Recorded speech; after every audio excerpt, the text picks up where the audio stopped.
decir que es un lugar común, ¿no? Lo desapacible del clima creo que queda compensado con el calor de la fraternidad y la confraternidad que estamos cultivando al encontrarnos hoy una vez más. Hoy una vez más nos autoconvocamos en este lugar, que es un lugar histórico para las y los anarquistas de esta ciudad, de la Chicago Argentina, o la Barcelona Argentina, por lo que quiera que sea, porque justamente cuando en 1928 fue asesinada por un rompehuelga la compañera Luisa Layana, aquí se hizo el acto de la fora del quinto congreso, y eso cabe destacarlo, entre otras cosas.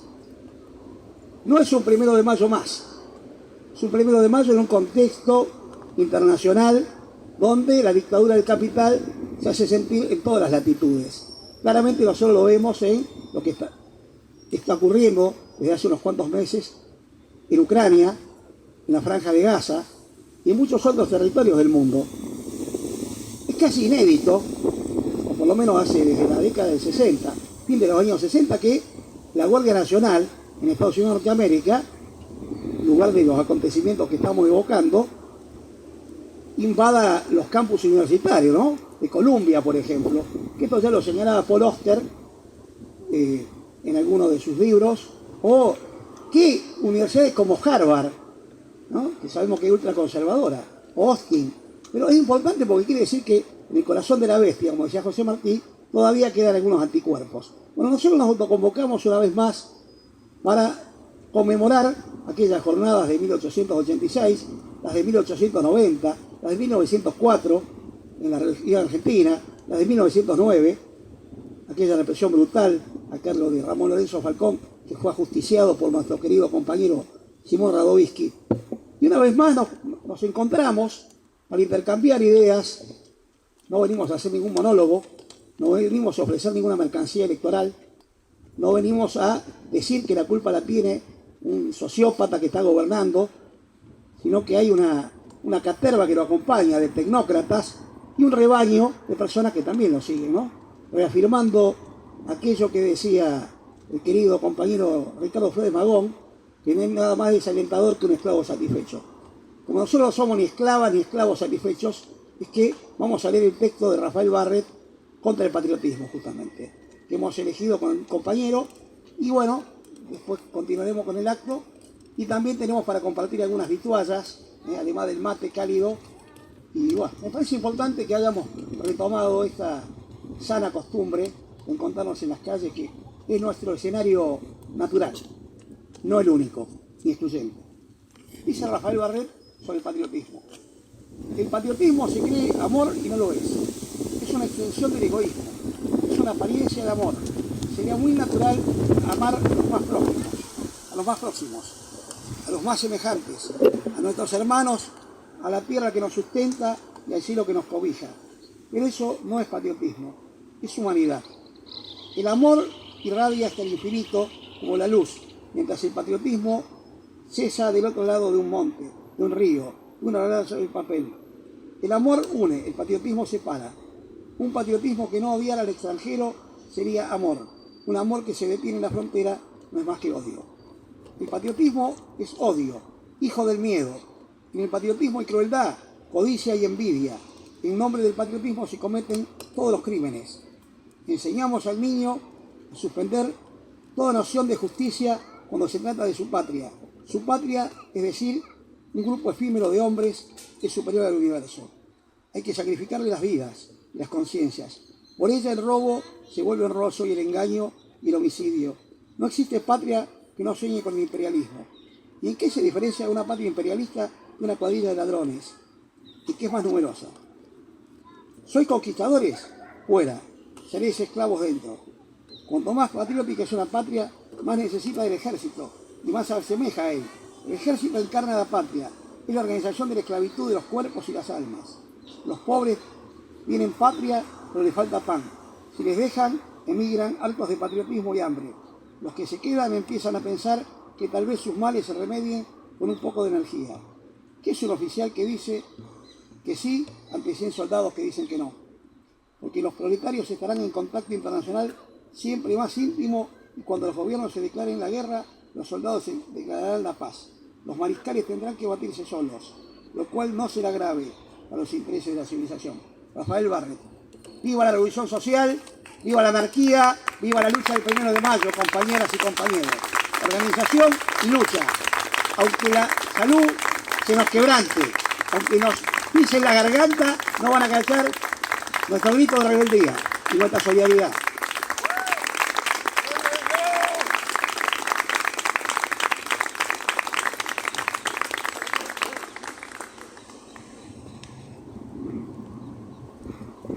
Hola, ¿qué tal? Buenas tardes, ¿cómo les va? ¿Está bien? ¿Salió el sol? Bueno, Carlito ya dio inicio a este acto con las hermosas palabras de Rafael Barret. No es la primera vez, afortunadamente, que escuchamos a Rafael Barret, ni la primera vez que hablamos en esta plaza. La idea del día de hoy, nosotros convocamos nuevamente a un 1 de mayo internacionalista, anticapitalista, revolucionario. 1 de mayo, no día de fiesta. 1 de mayo, no día del trabajo. 1 de mayo, día de lucha internacional de las trabajadoras y los trabajadores. En la fecha de hoy, en distintos lugares del mundo, hay gente que se está movilizando, que está haciendo actos, que ya lo hizo por las diferencias horarias. Nosotros mismos, nosotras mismas, decidimos encontrarnos bajo este cielo, a esta hora, bajo esta hermosa consigna. Trajimos para comentar una serie de intervenciones. Una es la que hizo Carlitos, esta que les estoy presentando yo, y vamos a hablar un poco de lo que está haciendo el Estado de Israel en la Franja de Gaza. Y al final vamos a escuchar unas poesías y también vamos a escuchar unas canciones. Espero que me estén escuchando bien. El día de hoy queríamos que no sea una cosa conmemorativa solamente del 1 de mayo, aunque allá atrás hay una, no sé cómo se llamaría, una filmina con frases de los compañeros que fueron asesinados por el gobierno de Estados Unidos y condenados a la cárcel también en 1886, hace una pila de años, como pueden ver. Hoy nosotros queríamos hablarles de una serie de situaciones que la mayoría está viviendo, que tiene que ver con el empeoramiento sistemático de nuestras condiciones de vida, una cosa fácilmente comprobable para cualquiera que esté vivo, que pague por vivir y que no le alcance. Nosotros lo que queríamos decir es que recalcar el carácter internacionalista de esta fecha, en la medida de que, bueno, primero y principal, que la clase burguesa es una clase que tiene un carácter internacional, que lejos está la realidad social e internacional de ser un plan maquiavélico de una colonia que ataca a países que no se pueden defender, que la clase proletaria, es decir, la clase desposeída de propiedad, que solo tiene para vender su fuerza de trabajo, su vida y su tiempo, y que lucha para que esa vida y ese tiempo tengan un mayor valor, esa es una clase internacional también. La patria, el patriotismo, como bien nos decía Carlito antes, este argumento que se escucha recurrentemente y que hace algún tiempo era patrimonio de las derechas, y curiosamente a partir de los 70s y de los 80s fue patrimonio también de la izquierda. Cuando el nacionalismo estaba en bancarrota, fueron grupos de izquierda los que volvieron a revivir el carácter patriótico o supuestamente patriótico de nuestra clase, la respuesta patriótica, la respuesta de liberación nacional, que a la postre es una idea que hay que combatir. La idea de patria, la ideología de patria, a la patria, hay que combatirla.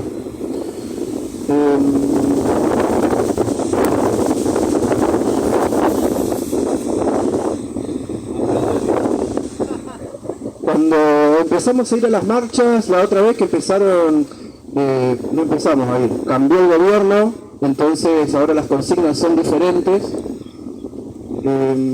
Bueno, está esta consigna que resuena un montón, que es la patria no se vende, y es curioso que para los que ya han hecho un recorrido en su conciencia subjetiva y en su pensamiento, y que han afirmado y comprendido que las fronteras son cosas ficticias, volver a escuchar ese grito ensordecedor que es la patria no se vende. Como si nosotros tuviéramos una patria que vender, como si nosotros tuviéramos para vender algo que no sea el tiempito que tenemos, las pocas horas que tenemos al día para vivir. Una y otra vez hay que salir al cruce de esas afirmaciones, socavar esas afirmaciones, socavar la base de esas afirmaciones. Significa combatir al Estado argentino, significa combatir a la burguesía que nos ha tocado a nosotros, significa también no creer, no confiar, no comprar las salidas nacionales a los problemas. Significa reflexionar sobre las condiciones en las que estamos viviendo, sobre las condiciones en las que vendemos nuestra vida todos los días, sobre el precio que nos ponen, que es cada vez más bajo. Entonces por eso nosotros queríamos recalcar la importancia de un 1 de mayo internacionalista, de un 1 de mayo anticapitalista,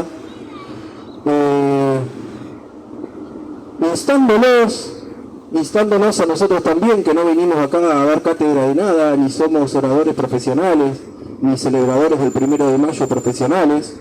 Es una cosa que hacemos, entre otras cosas que pueden ver ahí en la feria. Estas cosas que yo les estoy contando son reflexiones que nosotros desarrollamos en el boletín La Oveja Negra, que está ahí en la feria. Cuestiones que venimos planteando y pensando, por ejemplo, en el libro Contra el liberalismo y sus falsos críticos, que está ahí en la feria también. Es decir, toda una serie de intentos por comprender mejor esta realidad, y de un intento todavía más difícil, que es por transformarla.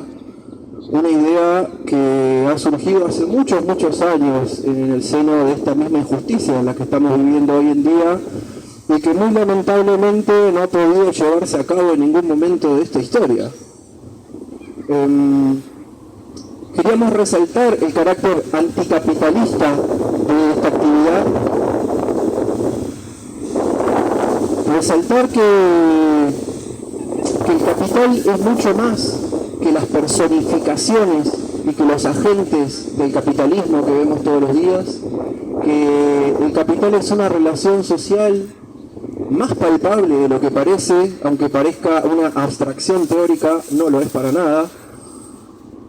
El capital es mucho más que un mal presidente, el capital es mucho más que una mala gestión burguesa, el capital es mucho más que la desigualdad económica, que el aumento de precios. Y el desarrollo del capital en esta región es más antiguo que cualquiera de estos gobiernos y de estas alternancias burguesas. De hecho, nuestras condiciones, que empeoran sistemáticamente, se cimentan sobre lo que van haciendo los gobiernos anteriores. Es decir, muchas veces cuando uno va a las manifestaciones, pareciera que los problemas empezaron el 10 de diciembre, cuando los que ya tenemos un par de años, hace muchos años, que estamos viendo el deterioro permanente de nuestras condiciones de vida, de los lugares en donde vivimos. Un aumento de precios que no ha cesado y que a la postre terminamos consumiendo mercancías cada vez, no sé si lo notaron, cada vez más pequeñas, mercancías cada vez de peor calidad, casas cada vez más pequeñas y de peor calidad. Es decir, no solo no nos alcanza para vivir, sino que cada vez vivimos peor. Todo el mundo está viviendo cada vez peor. Y hay otro fenómeno que me parece interesante, y es que, a diferencia de otros procesos de crisis que he visto, la gente con la que hablo está trabajando más, pero está teniendo cada vez menos plata, cada vez menos energía, cada vez menos voluntad también para hacer cosas. Y eso me hace pensar en cómo a veces naturalizamos la manera en la que vivimos o la manera en la que nos hacen vivir. El otro día leí una reflexión que decía que el ser humano es el único animal que construye la naturaleza en la que vive y que por tanto naturaliza las condiciones en las que vive. Es una explicación psicológica, pero me hizo pensar en cómo nos sentimos en esta encerrona en la que no hay salida para la clase proletaria, o no hay salida aparente para la clase proletaria, en la medida de que siempre que se sigan los consejos de la burguesía, siempre que se sigan las planificaciones tan poco pensadas de la burguesía, pero que nos vende como la última salida, nosotros vamos a llegar a un lugar sin salida. La lucha de clases significa que nuestra clase no tiene una puerta de salida de una crisis económica y que su única posibilidad es prestarse a lo que diga la burguesía. Nosotros pensamos que no. Nosotros pensamos que hay que oponerse a la burguesía nacional, a la burguesía internacional, a los intentos por poner un chivo expiatorio a este gobierno y revalorizar o revalidar una serie de supuestos logros de gobiernos anteriores. Nosotros pensamos que capital y democracia son inseparables, aunque el capital haya usado a la dictadura circunstancialmente. Democracia y capital son inseparables. Represión y democracia son inseparables. Malestar y democracia son inseparables. No se puede mejorar a la democracia maquillándola, aunque sea lo que escuchamos permanentemente en las asambleas, en las manifestaciones, cuando nos juntamos. Todo parece que es ir hacia lo posible, solo hacia lo posible. Y de repente yo pienso que ninguna lucha se pierde por pedir mucho. Al contrario, toda lucha que arranque pidiendo poco es una lucha perdida. Pienso que lo posible y lo imposible están más cerca de lo que parece. Pero para tener una perspectiva imposible, es necesario tener una perspectiva de ruptura con esta sociedad.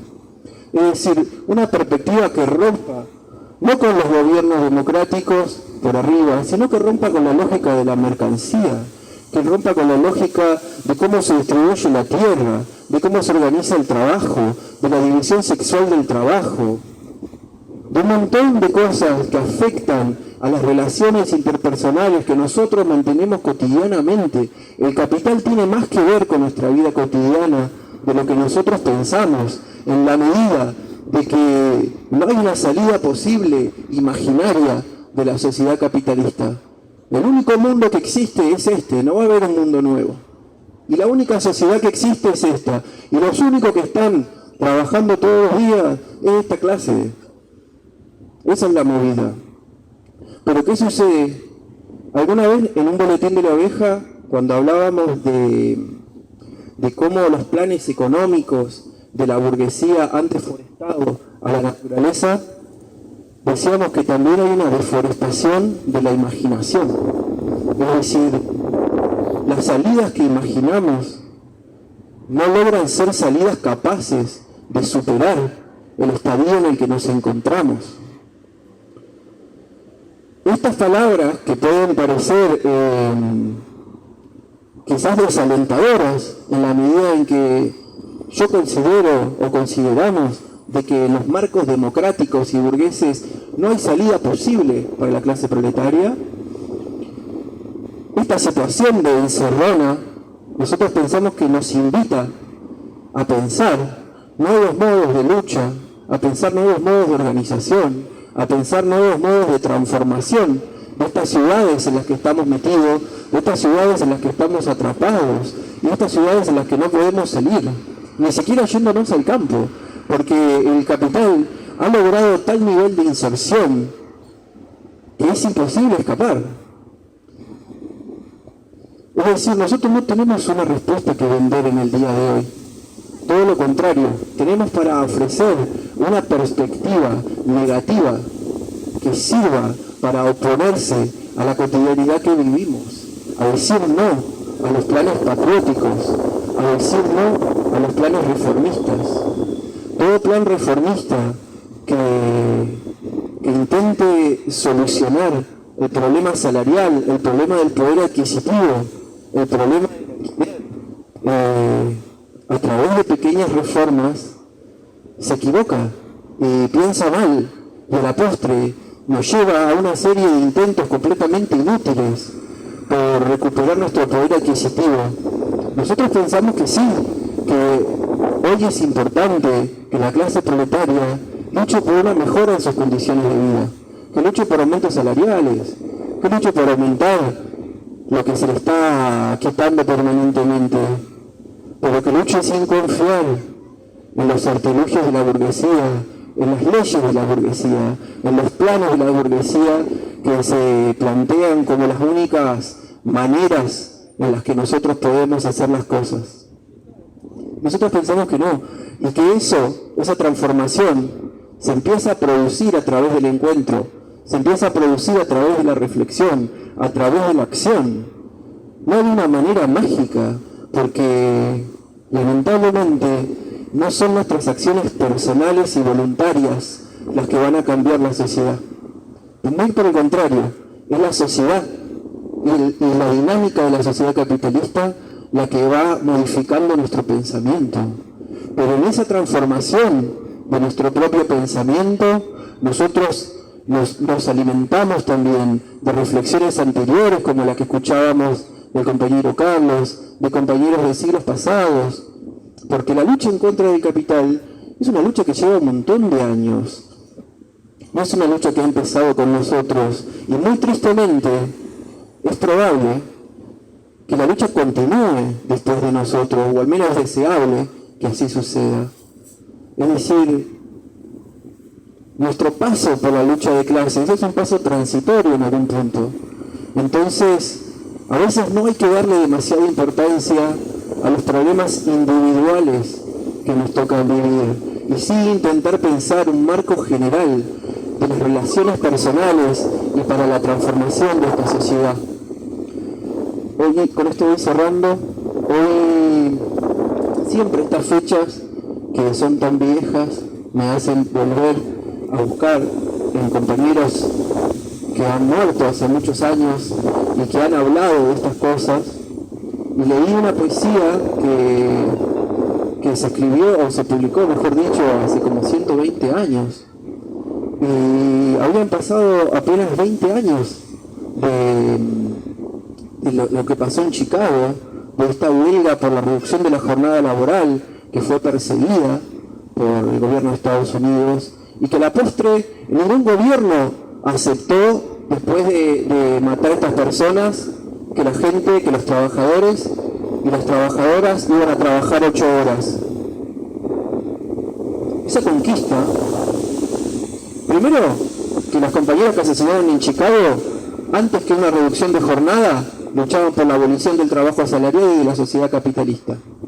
Y segundo, que toda mejora en las condiciones de vida se han logrado a través de la lucha, a través de la acción directa, a través de la asamblea, a través de la movilización permanente.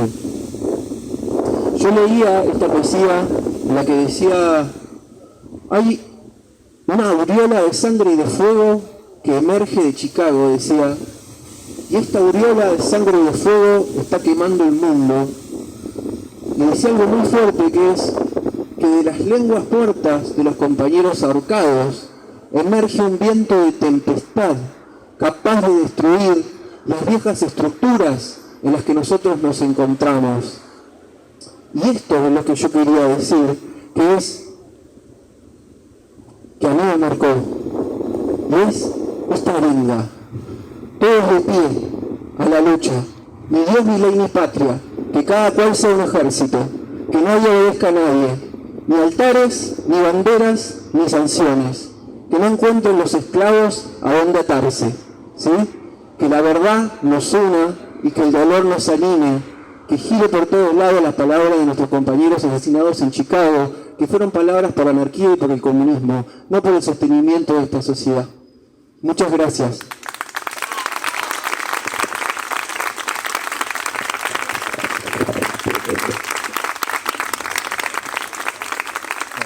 Hola, hola. Hermosas palabras, compañeros. Hermosas palabras.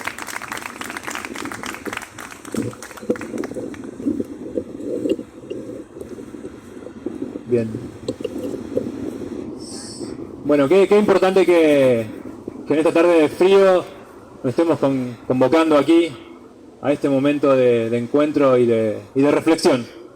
Creo que es importante, muy importante hoy la reflexión, porque bueno, impera desde hace ya tiempo una fuerza de la ignorancia tan grande que realmente hace falta también poner mucha fuerza en la formación y plantarse contra la ignorancia. De las tres consignas que históricamente traemos aquí a esta plaza, hoy nos vamos a detener un poquito en la internacionalista, acerca del internacionalismo, ¿no es cierto? Y vamos a reflexionar juntos sobre eso. Estamos a muy pocos días de que se cumplan 7 meses de una de las peores masacres que están ocurriendo en lo que va del siglo XXI. Y nos referimos a lo que está haciendo el Estado de Israel en la Franja de Gaza. La consigna de internacionalista no la traemos acá porque simplemente sea una palabra linda, porque es una palabra bella o quede bien, sino porque es totalmente necesaria. Lo que viene haciendo el Estado de Israel desde 1948 no es más que el reflejo de todo lo que han hecho todos los estados del mundo con sus poblaciones. La Nakba le dicen los árabes a la creación del Estado de Israel, y cada estado del mundo ha tenido su Nakba, su holocausto, ha desposeído a las personas para esclavizarlas como proletarios y convertirlas en ciudadanos. Si vemos la historia de cada estado del mundo, vamos a encontrar pedazos de la historia que son parecidos a los que hace el Estado de Israel desde 1948 y de lo que está haciendo hoy en día. Lo que le sucede a la población palestina hoy es lamentable, de hoy y desde hace muchas décadas, es que ha sido convertida en un conejillo de indias de la industria de la guerra, de la industria de la seguridad. Se hace a los palestinos lo que luego Israel exporta a otros lugares del mundo para usarlo en contra de otros proletarios. Argentina es un estado que le compra esas armas y esos métodos de lucha, esos métodos de contrainsurgencia a Israel y los utiliza aquí. Chile hace lo mismo y lo hace contra la población mapuche, por ejemplo. Por eso es necesario, por eso es importante la conexión internacionalista entre los explotados y las explotadas del mundo. No solamente como una cuestión de lástima o de una empatía humanista vacía, sino porque es una condición totalmente necesaria para la lucha revolucionaria, conocer y apoyar la lucha revolucionaria y de resistencia en otros lugares del mundo. Israel, aparte de masacrar a la población palestina, obviamente le quita su tierra, le quita sus casas, los desposesiona de todo, y también le saca el agua, con la empresa Mekorot, por ejemplo, que también está empezando a actuar aquí en la región argentina, robando el elemento vital más importante que tiene el humano, que es el agua, nada menos. Que no es meramente un recurso, no es un recurso meramente un recurso natural, ni siquiera es un recurso natural de la patria o nuestro. Es un elemento vital propio del universo que lo necesitamos para vivir, y el Estado de Israel ha sido pionero en la disposición de agua de los seres humanos, y eso también lo exporta a otros países del mundo, entre ellos Argentina. A lo que va de estos 7 meses de exterminio, 35.000 personas han sido asesinadas, de los cuales 15.000 son niños. Hay una crisis sanitaria, una crisis de violencia profunda entre la población. Han sido bombardeadas escuelas, han sido bombardeados hospitales. Hay una violencia sexual muy grande hacia las mujeres en todo lo que está ocurriendo desde el año pasado hasta la fecha. Pero, y por siempre hay un pero, y siempre surge la vida en medio de todo esto. La historia de la región de Palestina no es solamente una región, es una historia de masacres o una memoria de masacres y de matanzas, compañeras y compañeros. Es también la historia ejemplar de un pueblo que históricamente ha resistido de todas las formas posibles, y también de ellos tenemos que aprender. Es la historia de los primeros levantamientos en la década del 60, de la organización en los campos de refugiados, como en Tel al-Satar, de la cantidad de soldados israelíes que se han negado a ir a la guerra, por ejemplo en el 82 en el Líbano, del gran levantamiento proletario como fue la Intifada a fines de los 80, porque la Intifada fue eso, compañeras y compañeros, fue un levantamiento proletario, con huelgas de trabajadores agrícolas, con huelgas de trabajadores de la construcción, con enormes manifestaciones callejeras, con disturbios callejeros, con la negación a pagar impuestos, con la destrucción de las tarjetas de identidad. Eso fue la Intifada, y la OLP lo único que hizo fue aparecer para negociar la derrota y firmar la rendición. Es todas las revueltas que se han estallado desde los años 90, la gran marcha del retorno en el 2018, la cantidad de jóvenes que de la década del 70, jóvenes israelíes que se niegan a participar de las fuerzas de defensa del Estado de Israel, que desobedecen a sus mandos. Todo eso también viene desde aquella región, compañeras y compañeros, y de eso también tenemos que aprender. Tenemos que aprender que si la burguesía actúa en masa en todo el mundo, nosotros también tenemos que actuar todos juntos, en una sola ofensiva mundial. Y de las personas que están resistiendo en Palestina tenemos mucho que aprender, compañeras y compañeros. Para ir cerrando. Transgresión, ruptura, movimiento y levantamiento popular. Esos conceptos están vertidos en la palabra Intifada. Y eso es una seña y es un camino para andar, compañeras y compañeros. Muchas gracias.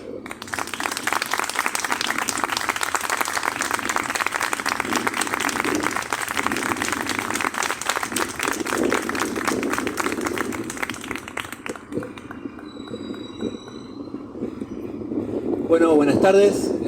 Yo venía a compartirle dos poesías de gente de Palestina que lejos de ser bestias o animales como los han querido pintar en el último tiempo, es una cultura muy fructífera que de hecho cuando me puse en la idea esta de socavar, leer, investigar un poco sobre esto, me encontré con pila de material que de hecho elegí dos porque, bueno, fue un recorte que hice porque no podía traer todo lo que había, los invito a que busquen. Y la poesía también como una expresión para poder decir lo que se siente, la poesía combativa para luchar, para compartir y para transmitir el rechazo a este mundo en el que vivimos.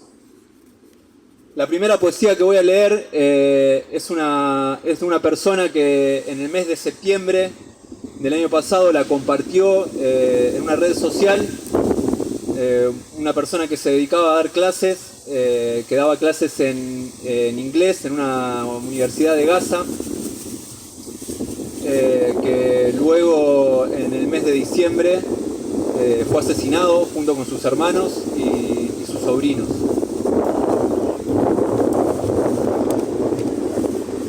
Y dice así: si yo debo morir, tú debes vivir. Para contar mi historia, para vender mis cosas, para comprar un trozo de tela y unos trozos de cuerda, que sea blanco y con una larga cola, para que un niño en algún lugar de Gaza, mirando a los ojos del cielo, esperando a que su padre, que una explosión se llevó, sin despedirse de nadie, ni siquiera de su propia carne, ni siquiera de sí mismo, vea el barrilete, mi barrilete que tú hiciste, volando sobre él, y piense por un momento que un ángel está allí para traer el amor.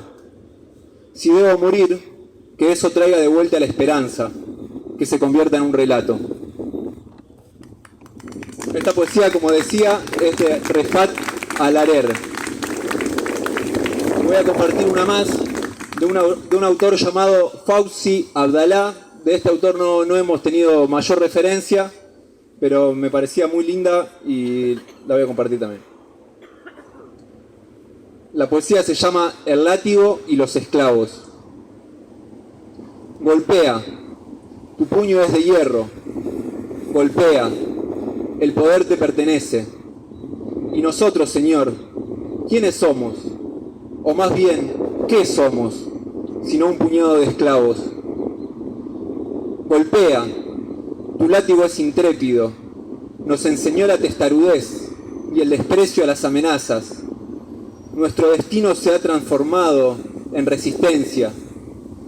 Partiré en busca de mis hermanos por todos los rincones del exilio Ellos no conocen la aurora, pero por su llegada se unen y combaten. Que nuestros amos se indignen, que se regocijen. Mañana los sorprenderemos en la horca. Gracias, compañero. Viva el 1 de mayo, viva la revolución social.